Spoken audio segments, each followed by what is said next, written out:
केसरिया से मन जोगी हुआ रे, दिल झूमे देखो मतवारा हुआ रे, केसरिया से मन जोगी हुआ। हर पल मनाओ केसरी त्योहार। विमल, बोलो जुबान केसरी।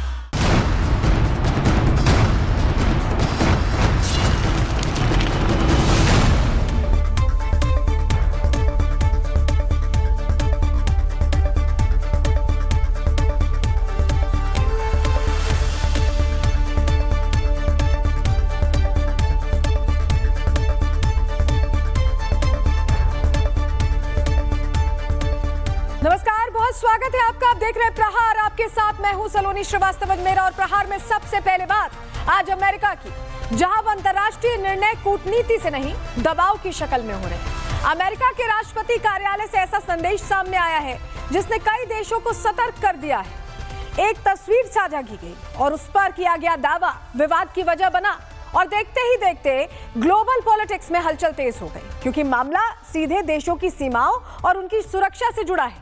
ग्रीनलैंड वो इलाका है जहां से रूस और चीन पर नजर रखी जा सकती है और यही वजह है कि डेनमार्क और कई यूरोपीय देश खुलकर मैदान में उतर आए हैं। सैनिक भेजे जा रहे हैं, तैयारियां तेज हैं और पहली बार अमेरिका यूरोप के रिश्तों में खींचतान है।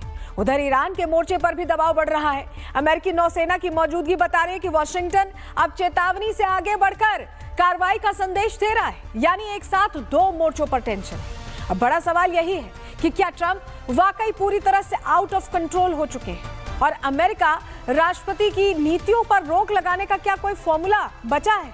खबर के इस पहलू पर पूरी जानकारी देंगे। दूसरी खबर पाकिस्तान की है, जो इस वक्त खुद अपनी ही बनाई सियासी और रणनीतिक भूल भुलैया में फंसा हुआ दिखता है। हालात ऐसे हैं कि इस्लामाबाद के सामने अब विकल्प नहीं बचे, या तो झुके या फिर टूटे। यही दो ऑप्शंस हैं।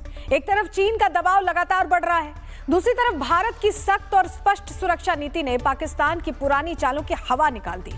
खबर यह है कि चीन के राष्ट्रपति शी जिनपिंग जल्द पाकिस्तान का दौरा करने वाले हैं, जिसमें बीजिंग अब बहानों को एक्सेप्ट करने के मूड में नहीं है। चीन की नजर उस मेगा इकोनॉमिक प्रोजेक्ट पर है जो कागजों में तो तेज था, लेकिन जमीन पर रुका हुआ दिखता है।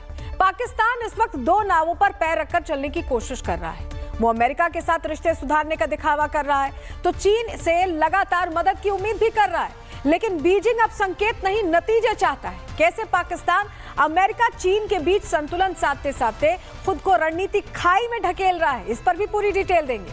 तीसरी खबर, नोएडा में अथॉरिटी, बिल्डर और पुलिस की मिली भगत वाले खेल की। कैसे 12 साल से बना मौत का गड्ढा बड़ा होता गया और सिस्टम तब जागा जब युवा इंजीनियर की उसमें डूबने से मौत हो गई। अथॉरिटी के सीईओ की छुट्टी हो चुकी है, इंजीनियर सस्पेंड है और एक बिल्डर गिरफ्तार। सीएम योगी द्वारा गठित एसआईटी की जांच तेज है, लेकिन कुछ सवाल अभी भी बरकरार हैं। मौके पर मौजूद पुलिस वालों पर कार्रवाई कब और चश्मदीदों पर पुलिस बयान बदलने का दबाव क्यों बना रही है? और हमेशा घटना के बाद ही सरकारी सिस्टम क्यों जागता, ये सवाल भी पूछेंगे। लेकिन सबसे पहले बात करेंगे अमेरिका की, जो एक साथ दो मोर्चों पर जंग लड़ने की तैयारी कर रहा है।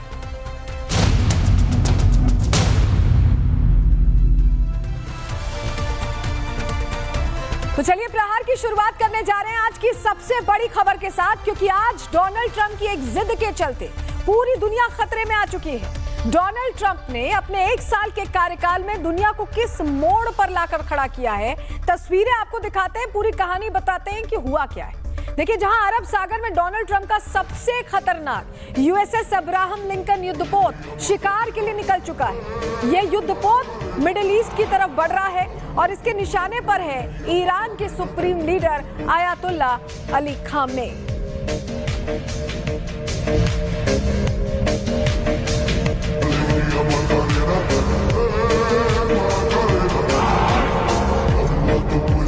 आयतुल्ला खामेनी भी ये तस्वीरें लाइव देख रहे होंगे, जहां डोनाल्ड ट्रंप पानी के रास्ते उन पर सदी का सबसे बड़ा हमला करने की तैयारी कर रहे हैं।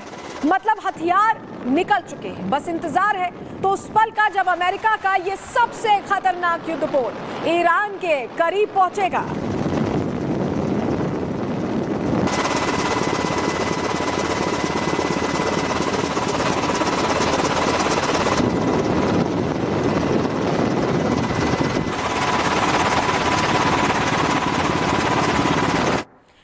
ट्रंप की सनक का महज ट्रेलर है, क्योंकि ट्रंप के इरादे कितने विस्फोटक हैं वो आपको जरा तस्वीरों के जरिए समझाते हैं। आप इस तस्वीर को देखिए, जहां खुद डोनाल्ड ट्रंप ने इस तस्वीर को साझा किया है।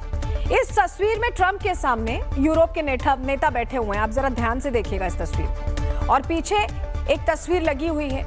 इस तस्वीर में कनाडा से लेकर ग्रीनलैंड तक सभी को अमेरिका का हिस्सा बताया जा रहा है। मतलब डोनाल्ड ट्रंप अब खुलेआम दुनिया को अपनी दादागिरी दिखा रहे हैं। आप जरा गौर से देखिए, ग्रीनलैंड जो तस्वीर लगी हुई है, ये जो बैठक चल रही थी नेताओं के साथ, यूरोप के नेता थे इसमें जो नक्शा है उसमें ग्रीनलैंड भी यूएस का हिस्सा दिखाया गया, कनाडा भी यूएस का हिस्सा दिखाया गया है। तो यानी आप जिस चीज पर डोनाल्ड ट्रंप हाथ रख देंगे वो उनकी हो जाएगी। क्या इस मंशा से वो चल रहे हैं? क्योंकि ऐसी बैठक में इस तरह की तस्वीर लगाना तो मैसेजिंग का तरीका हो सकता है, ये अनचक्के में अनजाने में नहीं हो सकता। और सिर्फ एक तस्वीर नहीं, बल्कि डोनाल्ड ट्रंप लगातार बार-बार एक साइकोलॉजिकल जंग की शुरुआत कर रहे हैं। डोनाल्ड ट्रंप मेंटली लोगों को कन्विंस करवाने में जुटे हुए हैं कि ग्रीनलैंड अमेरिका का हिस्सा है। डोनाल्ड ट्रंप ने खुद ये तस्वीर जो हम आपको दिखा रहे हैं ये पोस्ट की है, जिसमें वो ग्रीनलैंड पर अमेरिका का झंडा गाड़ रहे हैं। हालांकि ये AI तस्वीर है, लेकिन आप देखिए ये तस्वीर, ये उनके द्वारा पोस्ट की हुई है। यानी इस तस्वीर, इन दोनों तस्वीरों को आप जोड़ेंगे तो इसके जरिए सिर्फ मैसेजिंग का पूरा खेल है, एक परसेप्शन बनाने का खेल है कि ग्रीनलैंड यूएस की टेरिटरी का हिस्सा है। ट्रंप बिना किसी डर के खुलकर अपनी बात रख रहे हैं। उनके लिए ना तो कोई इंटरनेशनल कोर्ट मायने रखती है और ना ही वो यूएन को कुछ समझते हैं। कम से कम उनकी हरकतों से यही लग रहा है। यही वजह है कि अब वो ग्रीनलैंड पर कब्जे को लेकर ग्रीनलैंड से ही रजिस्ट्री के कागज मांग रहे हैं। कह रहे हैं कि दिखाओ ग्रीनलैंड आपका है, इसके कागज दिखाओ। आप सुनिए जरा। They have to have this done. They can protect it. Denmark, they're wonderful people. And I know the leaders are very good people, but they don't even go there. And, you know, because the boat went there 500 years ago and then left, that doesn't give you title to property. So we'll be talking about it with the various people. देखिए, Donald Trump Greenland पर कब्जे की बात कर रहे हैं, तो वहीं ग्रीनलैंड भी इस जंग में अकेला नहीं। ग्रीनलैंड के साथ अब पूरा यूरोप खड़ा दिखाई दे रहा है। और इन सब के बीच डेनमार्क ने भी ग्रीनलैंड में अपनी सेना को भेज दिया है। मतलब ग्रीनलैंड वॉर जोन में बदल चुका है। क्यों हम ऐसा कह रहे हैं, रिपोर्ट के जरिए समझिए।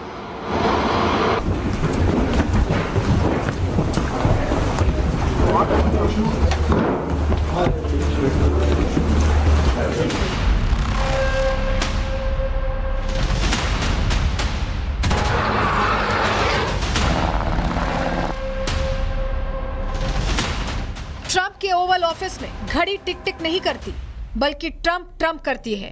क्योंकि जिस दिन से ट्रंप ने अमेरिका की सल्तनत संभाली है, पूरी दुनिया को जंगी खतरे में डाल दिया है। ट्रंप सूदखोर की भूमिका में सोकर उठते हैं तो उनकी रात उस सनकी की तरह होती है जो बस जंग के लिए उतावला हो। ट्रंप का दिया गया नारा मेक अमेरिका ग्रेट अगेन अब ग्लोबल माइग्रेन बन चुका है। और इसके पीछे की वजह है वो जिद जो दुनिया को जंग में ढकेल देना चाहती है। डोनाल्ड ट्रंप ने दोस्ती को डॉलर से तौला, तो वहीं जिसके बटुए से डॉलर नहीं निकला उसके खिलाफ विवादों की पोटली खोल दी।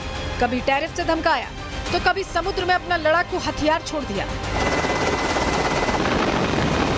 ट्रंप के निशाने पर अब दो ठिकाने हैं। एक है ग्रीनलैंड, जिसे अपना बनाने की कसम डोनाल्ड ट्रंप खा चुके हैं, तो वहीं ईरान का रवैया भी ट्रंप को टेंशन दिए हुए है। ट्रंप एक तरफ ग्रीनलैंड पर अपना झंडा फहरा देना चाहते हैं, तो वहीं समुद्र में अमेरिकी झंडों से लैस अब्राहम युद्धपोत मिडिल ईस्ट की तरफ निशाना साधे बेपरवाह आगे बढ़ रहा है। ये वो खतरा है जिसे दुनिया महसूस कर रही है।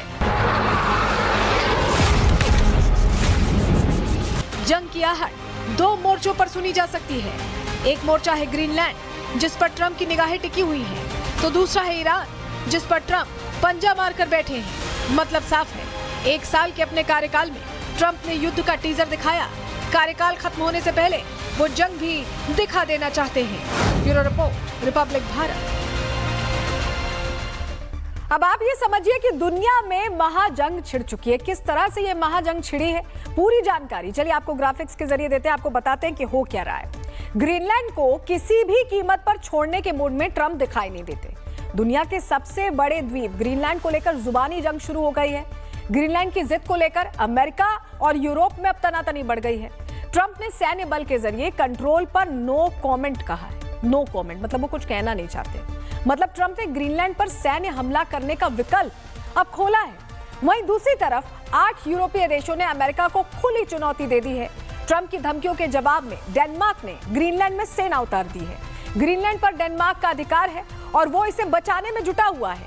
डेनमार्क ने ग्रीनलैंड में अपनी सैन्य मौजूदगी को कई गुना बताया जा रहा है कि बढ़ा दिया इस तरह के हालात देखते हुए। डेनमार्क के लड़ाकू सैनिकों की एक बड़ी टुकड़ी ग्रीनलैंड पहुंच चुकी है और डेनमार्क के 100 सैनिक राजधानी नूक में तैनात कर दिए गए हैं। करीब इतने ही पश्चिमी ग्रीनलैंड में भी मोर्चा संभाले हुए हैं। ट्रंप ने कहा था कि डेनमार्क के पास सिर्फ 2 डॉग स्लेज हैं। इसके जवाब में डेनमार्क अब अपनी सेना तैनात कर रहा है ग्रीनलैंड में। दूसरी तरफ ट्रंप ने अपने एयरक्राफ्ट कैरियर को मिडिल ईस्ट भेज दिया है। यह strike group US central command के क्षेत्र में तैनात होगा, जिसमें ईरान के आसपास का इलाका भी शामिल है, यानी डबल वॉर खेलने के मूड में लग रहे हैं डोनाल्ड ट्रंप। इस जंगी बेड़े की अगुवाई यूएसएस अब्राहम लिंकन कर रहा है, जो अमेरिकी नौसेना का अत्याधुनिक एयरक्राफ्ट कैरियर है। मतलब ट्रंप 2 मोर्चों पर बड़ी जंग की तैयारी करते दिखाई दे रहे हैं और उस पर काम करते भी दिखाई दे रहे हैं। इस पर एक्सपर्ट का क्या कहना है, वो कह रहे हैं किस तरह से ये डबल वॉर जो चल रही है उसको लेकर कहां जा रहा है पूरा युद्ध का मोर्चा और किस तरह से दुनिया के लिए चैलेंज है, आप जरा सुनिए। डोनाल्ड ट्रंप ने ग्रीनलैंड के अंदर जो इसका पहले से ही मिलिट्री बेस है अमेरिका का, वहां पे अपने F-22 और F-35 जैसे फाइटर एयरक्राफ्ट्स, अपने पैरा ट्रूपर्स से लेकर के काफी बड़ी मात्रा में ट्रूप्स का बिल्डअप करना शुरू कर दिया है अपने आप को मजबूत करने के लिए और ग्रीनलैंड पे कब्जा करने के लिए। लेकिन साथ ही साथ में स्पेन, यूके, जर्मनी, फ्रांस और डेनमार्क जैसे देशों ने 6 देशों ने अपने भी ट्रूप्स लैंड कर दिए हैं। उनकी एक्सरसाइज चालू हो गई है वहां पे। देखिए, डोनाल्ड ट्रंप 2 मोर्चों पर जंग की तैयारी कर रहे हैं। एक तरफ ग्रीनलैंड बैटल ग्राउंड बन चुका है, तो वहीं ईरान की तरफ भी ट्रंप के युद्धपोत बढ़ रहे हैं। लेकिन सवाल यह है कि शांति का राग अलापने वाले ट्रंप अब खुलकर युद्ध की बात क्यों कर रहे हैं? क्या वो नोबेल नहीं मिलने से नाराज हैं? क्या यही वजह है? और ये बात काफी हद तक सही भी लगती है, क्योंकि डोनाल्ड ट्रंप का ये लेटर जो हम अभी आपको दिखा रहे हैं, नॉर्वे के प्रधानमंत्री जोनास को लिखे एक पत्र में ट्रंप कहते हैं कि अब उन्हें नोबेल नहीं मिला तो वो शांति के बारे में सोचने के लिए मजबूर नहीं है। यानी अगर नोबेल मिलता तो वो पूरी दुनिया को युद्ध से बचाते, और क्योंकि नोबेल अब उन्हें नहीं मिला तो वो इसकी बौखलाहट में, चिड़चिड़ेपन में अब युद्ध छेड़ने की बात कर रहे हैं। क्या ये उनका एजेंडा है? ट्रंप नोबेल ना मिलने की वजह से अशांति फैलाने पर उतारू हो चुके हैं। मतलब पहले प्यार से नोबेल मांगने वाले ट्रंप क्या अब नोबेल के लिए धमकी पर उतर आए हैं? मामला जो भी हो, लेकिन ट्रंप की ये जिद उन्हें नाटो के खिलाफ खड़ा कर चुकी है। अब नाटो के देश खुद डोनाल्ड ट्रंप के खिलाफ खड़े नजर आ रहे हैं, आवाज बुलंद करते नजर आ रहे हैं। ग्रीनलैंड पर ट्रंप की निगाहें हैं, तो वहीं नाटो देश एक साथ ग्रीनलैंड के पक्ष में खड़े हो गए हैं। और यही वो तस्वीर है जो कहती है कि क्या युद्ध अमेरिका और यूरोप के बीच होने जा रहा है। ग्रीनलैंड के मुद्दे को इस गंभीरता से निपटाने का सही तरीका सहयोगियों के बीच शांति चर्चा है। यह स्पष्ट कर देना चाहिए कि ग्रीनलैंड की सुरक्षा महत्वपूर्ण है और जलवायु परिवर्तन के कारण आर्कटिक क्षेत्र के बदलने के साथ ये और भी ज्यादा महत्वपूर्ण हो जाएगी। जैसे जैसे समुद्री मार्ग खुल रहे हैं और रणनीतिक प्रतिस्पर्धा बढ़ रही है, हाई नॉर्थ को ज्यादा ध्यान, ज्यादा निवेश और मजबूत सामूहिक रक्षा की जरूरत होगी। इस प्रयास में संयुक्त राज्य अमेरिका केंद्रीय भूमिका निभाएगा और यूनाइटेड किंगडम अपने सहयोगियों के साथ नेटो के माध्यम से पूरी तरह से योगदान देने के लिए तैयार है। लेकिन यहाँ एक सिद्धांत है जिसे नजरअंदाज नहीं किया जा सकता। हमने पहले ही ग्रीनलैंड पर अपनी स्थिति स्पष्ट कर दी है। संयुक्त राष्ट्र चार्टर के सिद्धांतों पर आधारित अंतर्राष्ट्रीय कानून और अंतर्राष्ट्रीय व्यवस्था की रक्षा की जानी चाहिए। हम अमेरिका से आग्रह करते हैं कि वो तथाकथित चीनी खतरे को बहाना बनाकर अपने स्वार्थी खेल न खेले। यूरोपीय संघ डेनमार्क और ग्रीनलैंड के लोगों का समर्थन करता है और हम ऐसा अपनी एकजुट संकल्प के साथ करते हैं। मतलब एक तरफ यूरोपीय देशों के नेता डोनाल्ड ट्रंप को काबू में रखने की सीख दे रहे हैं, तो वहीं डोनाल्ड ट्रंप भी इन नेताओं को एक्सपोज करने में लगे हुए हैं। और इस काम को करने के लिए डोनाल्ड ट्रंप इन नेताओं की चैट्स को रिवील कर रहे हैं। आपको ये तस्वीर हम दिखा रहे हैं। ट्रंप ने आज फ्रांस के राष्ट्रपति इमैनुअल मैक्रों के साथ चैट का एक स्क्रीनशॉट शेयर किया। इसमें मैक्रो ने सीरिया और ईरान को लेकर की गई अमेरिकी कोशिशों को सराहते हुए ग्रीनलैंड पर मिलकर बात करने की बात कही थी। तो ये चैट्स उन्होंने खुद शेयर की हैं ट्रुथ सोशल पर, और इसका एजेंडा क्या है, ये शेयर क्यों की गई है, इसके जरा पहलू को हम समझने की कोशिश करेंगे। क्योंकि ये जब चैट्स इस तरह की शेयर की जाती हैं तो ऐसा लगता है कि नाटो बिखरने की कगार पर आ गया है। अब यहाँ ट्रंप नाटो देशों से सीधे सीधे लोहा ले रहे हैं क्योंकि उनकी चैट्स ही वायरल कर दे रहे हैं। हो क्या रहा है, कहां जा रहा है, ये सब कुछ चलिए ग्राफिक्स के जरिए इस पर आपको थोड़ी डिटेल देते हैं, आपको बताते हैं। ऐसा लग रहा है कि नाटो टूटने वाला है। ट्रंप को घेरने के लिए यूरोप के दिग्गज देश एक साथ आ गए हैं। जर्मनी, डेनमार्क में 13 सैनिकों की टोही मिशन पर भेज दिया गया, टोही मिशन पर भेजा गया है। स्वीडन ने भी कहा है कि उनके सैन्य अधिकारी ग्रीनलैंड पहुंच रहे हैं। वहीं स्वीडन कह रहा है कि ऑपरेशन आर्कटिक एंड्योरेंस की तैयारी की जा रही है। अब आप समझिए, इस महागठबंधन में फ्रांस ने 15 सैनिक, नॉर्वे ने 2 रक्षाकर्मी, नीदरलैंड और ब्रिटेन ने भी अपने सैन्य अधिकारी भेज दिए हैं, लगा दिए हैं। फिनलैंड भी सैन्य तैनाती का हिस्सा बन गया है। अलग अलग देश जो नाटो का हिस्सा है, इन देशों का इरादा साफ है कि वो ट्रंप को टक्कर देना चाहते हैं। यूरोपीय देशों की इस घेराबंदी से डोनाल्ड ट्रंप आग बबूला है। उन्होंने सैन्य तैनाती को एक खतरनाक खेल बता दिया है। ट्रंप का तर्क है कि डेनमार्क ग्रीनलैंड की सुरक्षा नहीं कर सकता है। ट्रंप का दावा है कि ग्रीनलैंड के पास चीनी और रूसी जहाज तैनात हैं। ऐसे में ग्रीनलैंड को बचाने के लिए अमेरिका का वहां होना बहुत जरूरी है। वर्तमान में अमेरिका के भी करीब 150 सैनिक ग्रीनलैंड में तैनात हैं। ग्रीनलैंड के पीटूफिक स्पेस बेस पर अमेरिकी सैनिक तैनात किए गए हैं। लेकिन जिस तरह से 8 यूरोपीय देश अपनी सेनाएं भेज रहे हैं, जिस तरह से उनका रवैया है, उससे आर्कटिक क्षेत्र में तनाव इस वक्त चरम पर है। और इस तनाव के बीच नाटो देशों के बीच भी फूट पड़ती, दूरी आती दिखाई दे रही है, क्योंकि अब एक रिफ्ट शुरू हो गया है। और अब आप समझिए कि ट्रंप कैसे नाटो को तोड़ने पर आमादा हैं। आपको उनका ये ताजा बयान सुनवा रहे हैं, जहां वो सीधे सीधे इमैनुअल मैक्रों को धमकी दे रहे हैं कि वो ज्यादा दिन अब सत्ता की कुर्सी पर काबिज नहीं रहेंगे, और रहेंगे तो क्या प्लान है, 200% टैरिफ का कैसे प्लान है, उसको लेकर भी धमका रहे हैं। आप खुद सुनिए। Any response to President Macron saying he will not join the border peace? Oh, did he say that? Well, nobody wants him because he's going to be out of office very soon. So, that's all right. What I'll do is if they feel like Costo, I'll put a 200% tariff on his wines and champagnes, and he'll join. But he doesn't have to join. If he said that, you're probably giving it to me a little bit differently. But if he actually did say that, but as you know, he's going to be out of office in a few months. अब यहाँ Trump NATO देशों से जुबानी जंग में उलझे हुए हैं, तो वहीं दूसरे जंगी मोर्चे पर ईरान ने भी तैयारी पूरी कर ली है। ईरान भी ट्रंप से दो हाथ करने के लिए खुद को तैयार बता रहा है। तैयारी उनकी तरफ से हो चुकी है और वो खुला उद्घोष कर रहे हैं कि वो अब जंग लड़ सकते हैं।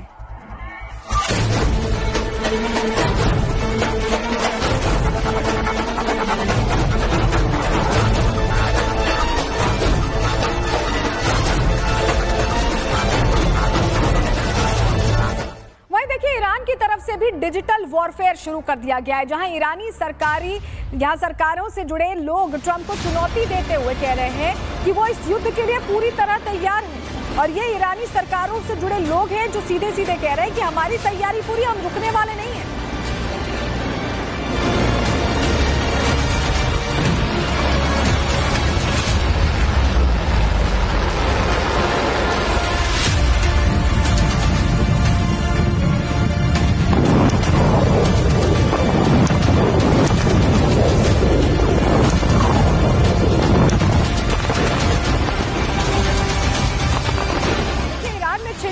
जंग को लेकर भी दुनिया 2 धड़ों में बंट चुकी है। एक धड़ा वो है जो इस्लामिक शासन को खत्म करने की मांग कर रहा है, तो दूसरा धड़ा वो है जो खामनेई के पक्ष में खड़ा है। और ऐसा ही एक धड़ा कश्मीर से भी देखा गया, जहां खामनेई के पक्ष में रैली निकाली गई। आप उसकी भी तस्वीर देखिए।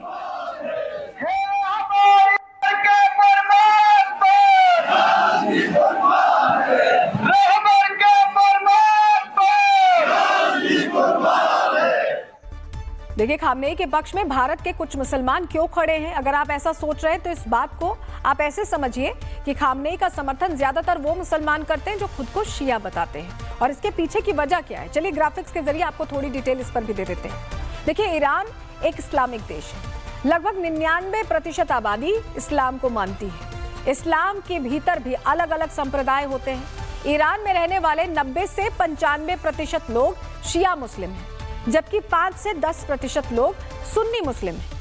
ईरान दुनिया का सबसे बड़ा शिया बाहुल्य देश माना जाता है। विश्व में मुसलमानों की संख्या लगभग 1.6 अरब है और इनमें से 85 से 90% मुसलमान सुन्नी हैं, मोस्ट ऑफ देम।